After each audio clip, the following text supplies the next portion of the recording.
Assalamualaikum teman-teman, salam kenal, nama saya Lia Mailia. Saya akan menjelaskan materi tentang struktur sel dan fungsinya.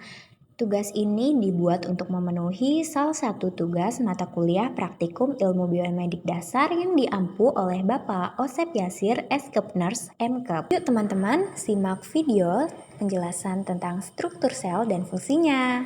Gambar di atas merupakan struktur sel yang terdiri dari retikulum nukleus, ribosom, aparatus Golgi, membran plasma, mitokondria, lisosom, mikrofilamen, filamen intermedia, mikrotubul, periksosom, sentrosom, flagela.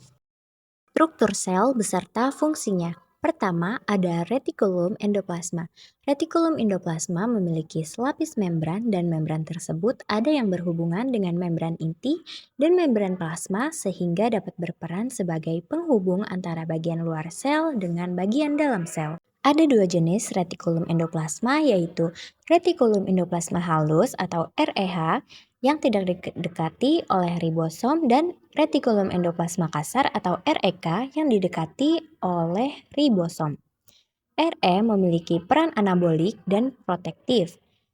Saluran-saluran tersebut berfungsi membantu gerakan substansi-substansi dari satu bagian sel ke bagian sel lainnya. REH memiliki enzim-enzim pada permukaannya yang berfungsi membantu gerakan substansi-substansi dari satu bagian sel ke bagian sel lainnya. REH memiliki enzim-enzim pada permukaannya yang berfungsi untuk sintesis lipid, glikogen, dan persenyawaan steroid seperti kolesterol, gliserida, dan hormon. Kedua, ada nukleus. Nukleus adalah bagian sel yang ukurannya lebih besar dibandingkan dengan organel sel pada umumnya, yaitu berukuran antara 10 sampai 20 nm. Fungsi utama nukleus adalah mengendalikan seluruh kegiatan, diantaranya sebagai pengendali seluruh aktivitas sel, mengandung atau membawa informasi genetik atau DNA yang akan mewariskan sifat-sifat genetik tersebut melalui pembelahan sel memproduksi tRNA, rRNA, dan mRNA untuk keperluan sintesis protein dan memproduksi ribosom. Yang ketiga, fungsi ribosom adalah sebagai tempat terjadinya sintesis protein yang menjadi tempat berikatannya asam amino atau polipeptida. Yang keempat, ada aparatus Golgi. Badan Golgi banyak dijumpai pada sel-sel yang melakukan fungsi ekskresi. Badan Golgi pada sel tumbuhan sering disebut diktiosom. Fungsi badan Golgi antara lain membentuk dinding sel, membentuk bahan membran plasma, membentuk lisosom, tempat sekresi senyawa-senyawa sekret kelompok karbohidrat, lipida, dan protein, membentuk akrosom pada spermatozoa.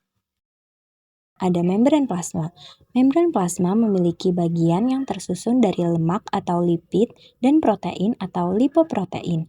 Membran plasma ini berfungsi dalam mengatur pertukaran zat antara sitoplasma dengan larutan di luar sel, menyelenggarakan pertahanan mekanisme dan untuk memberi bentuk pada sel. Yang keenam, ada mitokondria. Fungsi mitokondria yang utama adalah menghasilkan energi bagi tubuh. Selain itu, mitokondria juga berperan dalam mengatur kematian dan pertumbuhan sel, serta menjaga kalsium, protein, dan lemak yang diperlukan oleh tubuh. Yang ketujuh, ada sitoskeleton.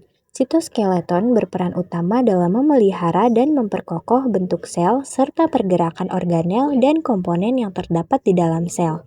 Dengan demikian, peran sitoskeleton sangat penting bagi sel. Tanpa adanya sitoskeleton, variasi bentuk sel dan proses pergerakan komponen-komponen dalam sel tidak dapat berlangsung.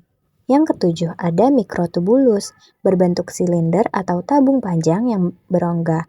Peranan mikrotubulus antara lain sebagai rangka dalam sel atau sitoskeleton, merupakan jaringan struktural sel yang memberi bentuk sel.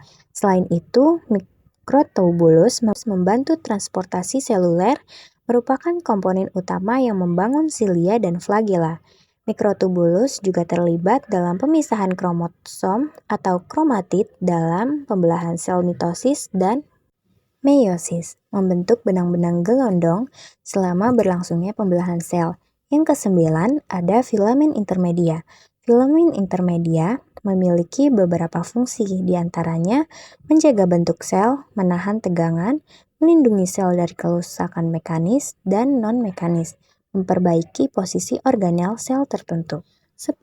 Ada mikrofilamen.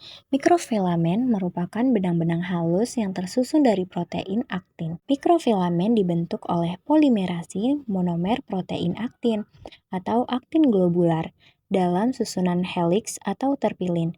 Mikrofilamen adalah komponen dari sistoskeleton. Mikrofilamen ikut berperan dalam bentuk sel, kontraktilitas sel, stabilitas mekanis, eksositosis, dan endositosis. 11. Ada peroksisom. Peroksisom juga berperan dalam perubahan lemak menjadi karbohidrat. Peroksisom terdapat pada sel hewan dan sel tumbuhan. Pada sel hewan, peroksisom banyak terdapat di hati dan ginjal, sedangkan pada tumbuhan, peroksisom terdapat dalam berbagai tipe sel. 12. Ada flagela. Fungsi flagela utama adalah untuk membantu sel dalam pergerakan. 13. Ada sentrosom atau sentriol. Sentriol terdiri dari 9 mikrotubulus triplet atau masing-masing sel terdiri dari 3 buah mikrotubulus yang dirangkai dalam struktur seperti silinder, berfungsi menggerakkan kromosom pada saat pembelahan sel. Jenis-jenis mikrotubulus pada sentriol tersebut adalah sentrin, seneksin, dan tektin. Sentriol membentuk aster dan benang-benang spindle yang berfungsi mengatur arah gerak kromosom dan sekaligus untuk menarik kromosom ke kutub-kutub berseberangan selama pembelahan sel. 14. Ada lisosom. Lisosom memiliki beberapa fungsi antara lain sebagai berikut. Mencerna zat makanan hasil dari fagositosis atau makanan berupa padatan dan pinositosis atau makanan berupa cairan. Mencerna makanan cadangan, menghancurkan organel sel yang telah rusak atau sudah tua, menghancurkan benda yang berada di luar sel.